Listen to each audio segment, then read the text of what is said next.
Welcome friends, welcome to my channel. आज हम बात करेंगे अमीनो एसिड्स एंड प्रोटीन्स की। तो सबसे पहला जो हमारा टॉपिक रहेगा वो रहेगा अमीनो एसिड्स, बिकॉज हम जानते हैं कि amino acids are building blocks for protein. मतलब कि प्रोटीन का निर्माण 20 डिफरेंट टाइप के प्रोटीनोजेनिक अमीनो एसिड मिलकर करते हैं।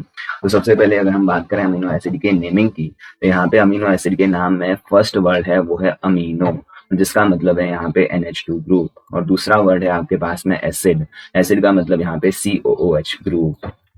So amino acids are organic compounds containing amino group and an acidic group। मतलब कि अगर हम बात करें अमीनो एसिड की, तो ऐसा कोई भी कंपाउंड जिसके पास में एक अमीनो ग्रुप हो और कोई भी एसिडिक ग्रुप हो। जरूरी नहीं है कि वो कार्बोक्सिल एसिड ग्रुप हो, यहाँ पे SO3H भी हो सकता है। तो इस टाइप के ग्रुप कंटेनिंग कंपाउंड को हम कहते हैं अमीनो एसिड। और यहाँ पे जिस टाइप के अमीनो एसिड की हम बात कर रहे हैं वो है आपके अल्फा अमीनो एसिड्स, क्योंकि इस टाइप के अमीनो एसिड्स में एक ही कार्बन पे COOH और NH2 ग्रुप प्रेजेंट होते हैं। यहाँ पे NCERT लिखती भी है कि both amino and the acidic group as substituent on the same carbon, i.e. The alpha carbon, hence they are called alpha amino acids. तो ये आपको ध्यान में रखना है। और इस अल्फा अमीनो एसिड्स को हम सब्स्टिट्यूटेड मीथेन भी कह सकते हैं। अगर हम इस डायग्राम की बात करते हैं तो इस डायग्राम में ये वाला जो कार्बन होगा उसको हम कहेंगे अल्फा कार्बन, और उसका जो ये वाला ग्रुप है वो अमीनो ग्रुप, और ये वाला ग्रुप कार्बोक्सिल ग्रुप है। और यहाँ पे जो ये R है वो वेरिएबल होता है डिफरेंट टाइप के अमीनो एसिड्स में।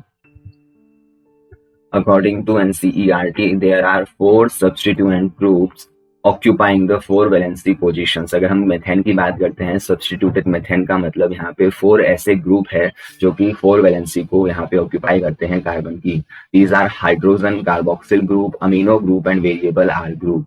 अगर हम बात करें यहाँ पे R ग्रुप की, तो हमने पहले भी बात की कि ये वेरिएबल R ग्रुप का मतलब ये डिफरेंट अमीनो एसिड में डिफरेंट होता है।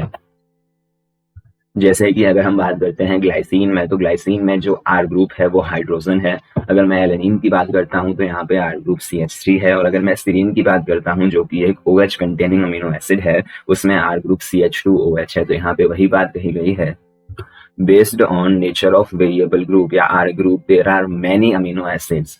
Amino acids those which occur in protein are of 20 type. यहाँ पे NCERT स्पष्ट रूप से हमसे कह रही है कि अमीनो एसिड्स बहुत टाइप के हो सकते हैं, हंड्रेड्स ऑफ टाइप्स के अमीनो एसिड हमारे पास में अवेलेबल है, लेकिन प्रोटीन का फॉर्मेशन करने के लिए जो अमीनो एसिड का नंबर रिक्वायर्ड है वो है 20 अमीनो एसिड्स। फिर हम यहाँ पे बात करेंगे अमीनो एसिड्स के क्लासिफिकेशन की। तो based on number of amino and carboxyl groups, amino acids are classified into acidic, basic and neutral amino acids. तो हमने बात की कि जो नंबर है, रिलेटिव नंबर अमीनो ग्रुप और कार्बोक्सिल ग्रुप का, उसके अकॉर्डिंग हम अमीनो एसिड को क्लासिफाई करेंगे एसिडिक अमीनो एसिड में, बेसिक अमीनो एसिड में और न्यूट्रल अमीनो एसिड्स में। सबसे पहले अगर हम बात करें एसिडिक अमीनो एसिड्स की, तो यहाँ पे हमारे पास में 2 एग्जाम्पल है। पहला है एस्पार्टिक एसिड और दूसरा है ग्लूटामिक एसिड। अगर हम इनके स्ट्रक्चर की बात करते हैं तो यहाँ पे अमीनो ग्रुप का नंबर 1 है, लेकिन जो कार्बोक्सिल ग्रुप है उसका नंबर 2 है। मतलब कि अमीनो ग्रुप के कंपैरिजन में कार्बोक्सिल ग्रुप ज्यादा है, मतलब एसिडिक ग्रुप ज्यादा है, मतलब ये एक एसिडिक अमीनो एसिड्स है। लेकिन अगर हम बात करें बेसिक अमीनो एसिड की, तो बेसिक अमीनो एसिड में आपके पास 3 एग्जाम्पल है, हिस्टीडिन, आर्जिनिन और लाइसिन। अगर हम इसकी शॉर्ट ट्रिक की बात करें तो हम डायरेक्टली लिख सकते हैं HAL। और अच्छी तरह से याद रखने के लिए हम यहाँ पे एक और वर्ड ऐड कर सकते हैं, वो है बेहाल। बे मतलब बेसिक, H मतलब हिस्टिडिन, A मतलब आर्जिनिन, L मतलब ग्लाइसिन। एंड थर्ड टाइप है आपके न्यूट्रल अमीनो एसिड, और यहाँ पे NCERT में 2 एग्जांपल दे रखे हैं, सेरीन का और ग्लाइसिन का और एलेनिन का। अगर हम बात करें सेरीन का, ग्लाइसिन का और एलेनिन, तीनों ही आपके क्या है, न्यूट्रल अमीनो एसिड्स होते हैं। और अगर हम बात करें न्यूट्रल में भी पोलर और नॉन पोलर की, तो ये दोनों आपके नॉन पोलर है, जबकि ये वाला जो अमीनो एसिड है वो क्या है, पोलर अमीनो एसिड है। और यहाँ पे एक और क्वेश्चन जो केमिस्ट्री के पॉइंट ऑफ व्यू से हमसे पूछा जा सकता है कि जो बेसिक अमीनो एसिड्स हैं उनकी बेसिसिटी का ऑर्डर क्या है। तो यहाँ पे अगर हम आर्जिनिन की बात करते हैं, तो आर्जिनिन में जो हमारे पास में ये वाला ग्रुप है इसको हम कहते हैं ग्वानिडिन ग्रुप, और ये मोस्ट बेसिक ग्रुप होता है ऑर्गेनिक बेसिस में। अगर हम बात करें किसी भी ऑर्गेनिक बेस की जिसमें ग्वानिडिन ग्रुप प्रेजेंट है, तो वो मोस्ट बेसिक ऑर्गेनिक बेस होगा। और अगर हम बात करें सेकंड नंबर पे, तो यहाँ पे NH2 ग्रुप है, और जबकि जो ये वाला कंपाउंड है जिसका नाम हिस्टिडिन है, यहाँ पे जो नाइट्रोजन है वो, उसमें जो लॉन पेयर है वो रेजोनेंस में पार्टिसिपेट कर रहे हैं इसके वाले। और यहाँ पे ये वाला जो नाइट्रोजन है वो sp2 हाइब्रिडाइज्ड है, मतलब कि इसका जो बेसिक नेचर होगा वो NH2 के कंपैरिजन यानी कि लाइसिन के कंपैरिजन में कम होगा। तो सिंपल सा ऑर्डर हम कह सकते हैं, सबसे बेसिक आर्जिनिन, उसके बाद में लाइसिन, और सबसे कम बेसिक यहाँ पे होगा हिस्टिडिन। फिर यहाँ पे हम बात करते हैं एरोमेटिक अमीनो एसिड्स की। तीनों ही नाम NCERT में गिवन है NCERT के अकॉर्डिंग। और जनरली 3 टाइप के हम एरोमेटिक अमीनो एसिड्स का स्टडी करते हैं। पहला है टायरोसिन, दूसरा है फिनाइल एलेनिन और तीसरा है ट्रिप्टोफैन। अगर हम स्ट्रक्चर की बात करें तो हम जानते हैं कि फिनाइल एलेनिन में जो आगे स्ट्रक्चर भी याद कर सकते हैं, क्योंकि लास्ट स्लाइड में हमने देखा था एलेनिन का स्ट्रक्चर। हमें ये तीनों स्ट्रक्चर याद होने ही चाहिए क्योंकि ये NCERT में गिवन है। और एलेनिन में जो R ग्रुप था वो था CH3। अगर मैं यहाँ पे CH3 में एक हाइड्रोजन को PH ग्रुप से सब्सटीट्यूट कर देता हूँ तो यहाँ पे मेरे पास बन जाता है फिनाइल एलेनिन। दूसरा आपके पास में है टायरोसिन और तीसरा है आपके पास में ट्रिप्टोफैन, जिसमें तीनों में ही आपकी एक बेंजीन रिंग प्रेजेंट है। मतलब ये तीनों ही एरोमेटिक अमीनो एसिड्स है। A particular property of amino acids is the ionizable nature of amino acids। एक पर्टिकुलर प्रॉपर्टी है इनकी कि ये आयोनाइज हो सकते हैं। किसके द्वारा? या तो अमीनो ग्रुप आयोनाइज हो सकता है, या फिर COOH ग्रुप आयोनाइज हो सकता है, या फिर दोनों ही आयोनाइज हो सकते हैं। और इनका जो चार्ज है वो डिपेंड करता है डिफरेंट pH, जो एक्सटर्नल pH है उसके ऊपर। मेरे कहने का मतलब यहाँ पे अगर हम बात करें फर्स्ट केस की, तो यहाँ पे ये वाला जो अमीनो एसिड है इसको हम कह सकते हैं कि जो चार्ज है इसके ऊपर वो पॉजिटिव चार्ज है, और ये जनरली मोस्ट प्रोबेबली आपके एसिडिक सॉल्यूशन में एग्जिस्ट करेगा। अगर हम बात करें इस वाले अमीनो एसिड्स की या इस वाले फॉर्म की, तो इसका जो नेट चार्ज है वो नेगेटिव है, और ये आपके बेसिक सॉल्यूशन या जिसका pH 7 से थोड़ा ज्यादा होगा वहां पे एग्जिस्ट करेगा। यहाँ पे जो मैंने कहा कि 7 से कम या 7 से ज्यादा, वो पैरामीटर हम यहाँ पे यूज ना करके हम यहाँ पे एक स्पेशल पैरामीटर यूज करते हैं जिसका नाम है PI क्या है? आइसोइलेक्ट्रिकल पॉइंट। वह पॉइंट जहाँ पे अमीनो एसिड्स बीटर आयन की फॉर्म में एग्जिस्ट करता है और इसके ऊपर जो नेट चार्ज होता है वो 0 हो जाता है, उसको हम कहते हैं PI। अगर हम बात करें pH is less than PI, तो वहां पे आप कह सकते हैं कि एसिडिक नेचर का सॉल्यूशन होगा और यहाँ पे जो अमीनो एसिड है वो पॉजिटिव चार्ज होगा। और अगर हम बात करें pH is greater than PI, तो वहां पे जो अमीनो एसिड है वो आपकी नेगेटिवली चार्ज होगा। आपको यहाँ पे ध्यान में रखना है कि जो आइसोइलेक्ट्रिक पॉइंट है वहां पे जो अमीनो एसिड है वो जीटर आयन की फॉर्म में एग्जिस्ट करेगा और किसी भी एनोड या कैथोड की ओर मूवमेंट नहीं दर्शाएगा, किसी भी इलेक्ट्रोड की ओर गति नहीं करेगा। आगे हम बात करने वाले हैं अमीनो एसिड्स की 2 कैटेगरीज की। पहला कैटेगरी है आपके एसेंशियल अमीनो एसिड और दूसरे हैं नॉन एसेंशियल अमीनो एसिड। ये कैटेगरी हमारी बॉडी की रिक्वायरमेंट के अकॉर्डिंग है, मतलब कि जो अमीनो एसिड हम सिंथेसाइज कर पाएंगे वो नॉन एसेंशियल अमीनो एसिड्स होंगे, और जिनका सिंथेसिस हमारी बॉडी नहीं कर पाएगी, जिनको हमें बाहर से लेना पड़ेगा, वो आपके एसेंशियल अमीनो एसिड्स होंगे। तो अगर हम बात करें एसेंशियल अमीनो एसिड्स की, तो इनको हम कह सकते हैं indispensable amino acids that cannot be synthesized by the organism के द्वारा जिन अमीनो एसिड्स का निर्माण नहीं किया जा सकता, यूजुअली रेफरिंग टू ह्यूमंस। ये जो क्लासिफिकेशन हमने किया है ह्यूमन के रिगार्डिंग किया है। And therefore must be supplied in the diet, मतलब कि एसेंशियल अमीनो एसिड हमें बाहर से फूड की फॉर्म में अपने अंदर इनटेक करने पड़ेंगे। और अगर हम बात करें कौन कौन से अमीनो एसिड है जो कि आपके एसेंशियल है, तो उसमें अगर फर्स्ट आता है आपके आइसोल्यूसिन, ल्यूसीन, और आपके पास में lysine, methionine, phenylalanine, threonine, tryptophan, valine and histidine, ये आपके पास में। यहाँ पे हमें ध्यान रखना है कि जो टोटल नंबर है एसेंशियल अमीनो एसिड का वो 20 में से 20 है। 20 में से 10 अमीनो एसिड हमारे लिए एसेंशियल होते हैं। यहाँ पे 9 का नाम दे रखा है, और अगर हम बात करें 10th, वो होगा आपके आइसोल्यूसिन। हम जानते हैं, वापस एक बार नाम को रिपीट कर लेते हैं। पहला है आइसोल्यूसिन, दूसरा है ल्यूसिन, तीसरा है लाइसिन, चौथा है मिथ्योनिन, पांचवा है फिनाइल एलेनिन, छठा है थ्रियोनिन, सातवां है ट्रिप्टोफैन, आठवां है वैलिन एंड 9th हिस्टेडीन, और 10वां है आर्जिनिन। अभी हम प्रोसीड करते हैं नेक्स्ट टेबल की ओर, जो कि है नॉन एसेंशियल अमीनो एसिड की, जिसका हमारा बॉडी सिंथेसिस कर सकता है। मतलब कि वो अमीनो एसिड जिनका सिंथेसिस हमारी बॉडी के द्वारा किया जा सकता है उसको हम कहेंगे नॉन एसेंशियल अमीनो एसिड। लेकिन यहाँ पे मेरे को एक बात पॉइंट थोड़ा सा अजीब लग रहा है, क्योंकि arginine according to my information ये आपके नॉन एसेंशियल अमीनो एसिड है। नॉन एसेंशियल, इसको मैं एक बार कंफर्म करके आपको कमेंट बॉक्स में रिप्लाई कर दूंगा। तो यहाँ पे अगर हम बात करें बाकी जो जिसमें कंफ्यूजन नहीं है उनकी, तो यहाँ पे भी 10 ऐसे अमीनो एसिड है जो कि नॉन एसेंशियल है। पहला है एलेनिन, दूसरा है एस्पार्टिक एसिड या एस्पार्टेट, तीसरा है सिस्टाइन, चौथा है आपके ग्लूटामेट, पांचवा है ग्लूटामाइन, छठा है ग्लाइसिन, प्रोलीन, सेरीन, टायरोसिन, और आपके एस्पार्जिन और आपके सिलेनोसिस्टीन। नेक्स्ट अगर मैं बात करता हूँ आपके प्रोटीन्स की, तो हम जानते हैं, हमने लर्न कर लिए हैं प्रोटीन के बिल्डिंग ब्लॉक्स यानी कि अमीनो एसिड्स की। तो अब हम बात करेंगे प्रोटीन्स की। तो हम जानते हैं कि proteins are polypeptides. Proteins are polypeptides, इस लाइन का मतलब ये है कि प्रोटीन बहुत सारे अमीनो एसिड से मिलकर बना होता है और अमीनो एसिड्स आपस में पेप्टाइड बॉन्ड्स के द्वारा जुड़े रहते हैं। तो proteins are polypeptide and they are linear chains of amino acid linked by peptide bond, मतलब कि अमीनो एसिड का एक लीनियर चेन है और किसके द्वारा जुड़ा हुआ है, पेप्टाइड बॉन्ड्स के द्वारा। Each protein is a polymer of amino acids, और हम मोर प्रिसाइजली हम बात करें तो protein is an heteropolymers of protein is a heteropolymer of amino acids. तो protein is a heteropolymer. Homopolymer की अगर हम बात करते हैं तो होमोपॉलीमर की अकॉर्डिंग टू एनसीईआरटी डेफिनेशन है, a homopolymer has only one type of monomer repeating n number of times, मतलब कि होमोपॉलीमर वो पॉलीमर है जिसमें कि एक ही टाइप की रिपीटेटिंग यूनिट या मोनोमेरिक यूनिट है जो कि बार बार रिपीट होती है। जबकि हम जानते हैं कि प्रोटीन में 20 टाइप के अमीनो एसिड बार बार रिपीट होते हैं और एक प्रोटीन या पॉलीपेप्टाइड का फॉर्मेशन करते हैं।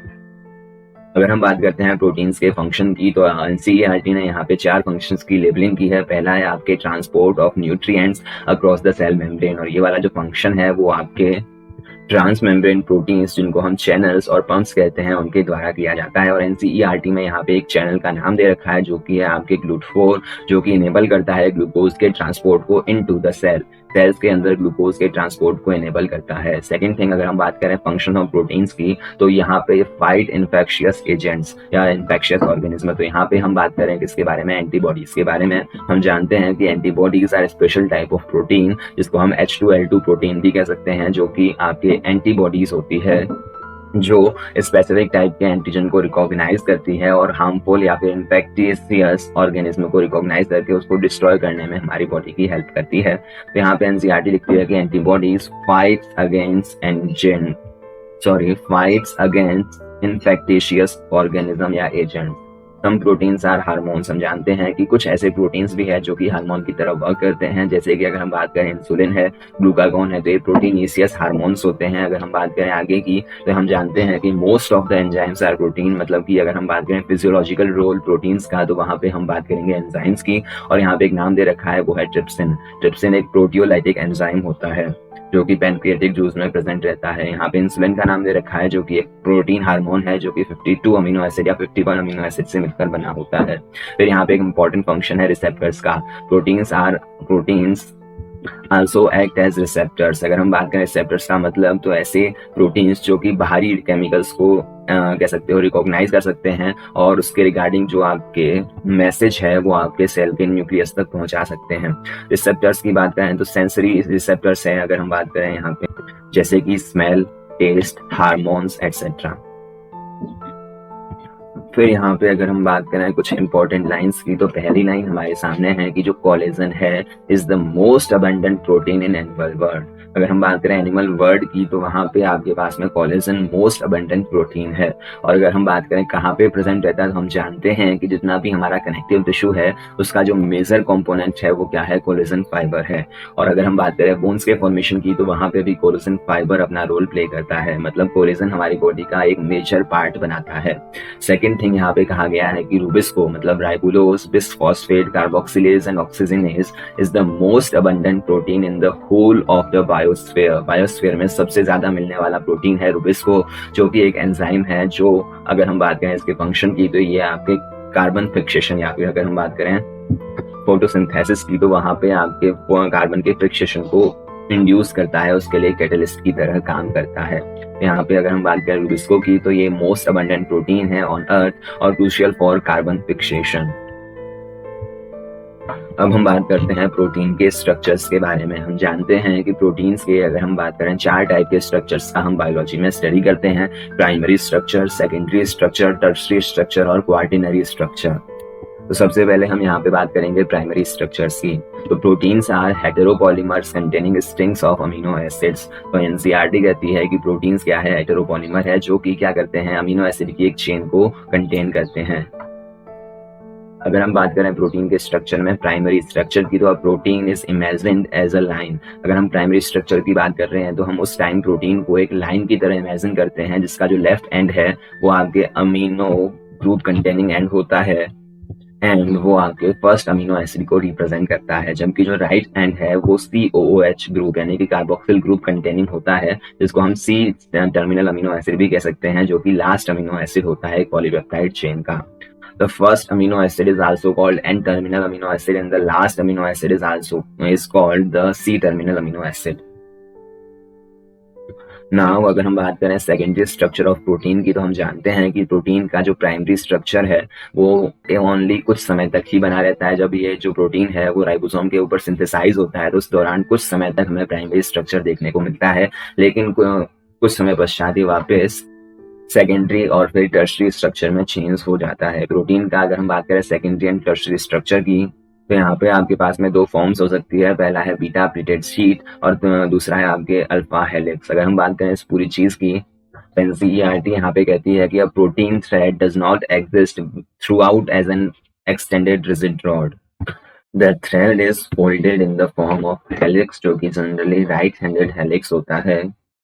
Other regions of the protein thread are folded into other forms like secondary structures, जिनको हम कहते हैं, यहाँ पे दोनों नाम दे रखे हैं। पहला है आपके बीटा प्लीटेड शीट और दूसरा है आपके अल्फा हेलिक्स। यहाँ पे आपको याद रखने वाला पॉइंट है जो कि आप भूल सकते हैं, वो है राइट हैंडेड कॉइल। जनरली जो आपके पास में प्रोटीन्स होते हैं उनकी सेकेंडरी स्ट्रक्चर में या सेकेंडरी हेलिकल स्ट्रक्चर में जो आपके पास हेलिक्स होता है वो राइट हैंडेड कॉइल्ड होता है। फिर आगे हम जानते हैं टर्शरी स्ट्रक्चर, उसके बाद में यहाँ पे क्वार्टिनरी स्ट्रक्चर आपके सामने आता है कुछ स्पेशल केसेस में। जैसे कि अगर हम बात करें अब यहाँ पे नेक्स्ट और मोस्ट इंपॉर्टेंट फॉर्म है प्रोटीन की, वो है tertiary structure. Proteins can folded like a hollow woollen ball. अगर हम बात करें, जैसे कि अगर हम बात करें प्रोटीन्स को एक होल फाइबर की तरह माने, मतलब उनका एक धागा है, उसको हम एक प्रोटीन की चेन मान सकते हैं। तो इन टर्शरी स्ट्रक्चर जैसे कि उनका गोला आपस में फोल्ड होके मतलब गोल गोल स्ट्रक्चर फॉर्म करता है, उसी प्रकार जो टर्शरी स्ट्रक्चर है प्रोटीन का वो आपस में फोल्ड हुए हुए मोनो या सिंगल लेयर ऑफ या फिर सिंगल लाइन जो आपस में कॉइल्ड होके एक वुल टाइप का स्ट्रक्चर फॉर्म कर देती है। अगर हम बात करें प्रोटीन के टर्शरी स्ट्रक्चर की, तो एक 3 dimensional view of protein structure हमें देखने को मिलता है टर्शरी स्ट्रक्चर में, और ये एब्सोल्युटली नेसेसरी है for the biological activities of protein. Proteins की जो बायोलॉजिकल एक्टिविटी है उसके लिए जो इनका टर्शरी स्ट्रक्चर है वो एक मस्ट रिक्वायरमेंट है। मतलब कि अगर हम बात करें एंजाइम्स की, तो लगभग सारे एंजाइम टर्शरी स्ट्रक्चर रखते हैं। टर्शरी स्ट्रक्चर एंजाइम का फंक्शनल फॉर्म होता है बिकॉज वहां पे ही आपके एक्टिव साइट्स का फॉर्मेशन होगा। अगर हम बात करें क्वार्टिनरी स्ट्रक्चर की, तो यहाँ पे एक एग्जांपल है आपके हीमोग्लोबिन का। हम जानते हैं कि हीमोग्लोबिन 4 टाइप की चेन, प्रोटीन चेन या पॉलीपेप्टाइड चेन से मिलकर बना होता है, जिसमें 2 अल्फा चेन्स और 2 beta chains in adult haemoglobin की अगर हम बात करें, तो क्वार्टिनरी स्ट्रक्चर के बारे में यहाँ पे कहा गया है कि some proteins are an assembly of more than 1 polypeptide और subunits form quaternary structure. Quaternary structure का जो फॉर्मेशन है एक या अधिक टाइप के पॉलीपेप्टाइड और सब यूनिट मिलकर करते हैं। जैसे कि हीमोग्लोबिन में 4 टाइप के पॉलीपेप्टाइड है जो कि मिलकर एक हीमोग्लोबिन प्रोटीन का फॉर्मेशन करते हैं। और यहाँ पे ईच हीमोग्लोबिन में आपके 4 आयरन मॉलिक्यूल्स प्रेजेंट रहेंगे, 4 आयरन के आयंस प्रेजेंट रहेंगे एफी, जो भी आपके जो ये चारों बीटा चेन, 2 अल्फा और 2 बीटा चेन से इनको आपस में जोड़े हुए रखते हैं और हीमोग्लोबिन को एक स्ट्रक्चरल रूप प्रदान करते हैं। तो आज के लिए इतना ही। Thanks for watching and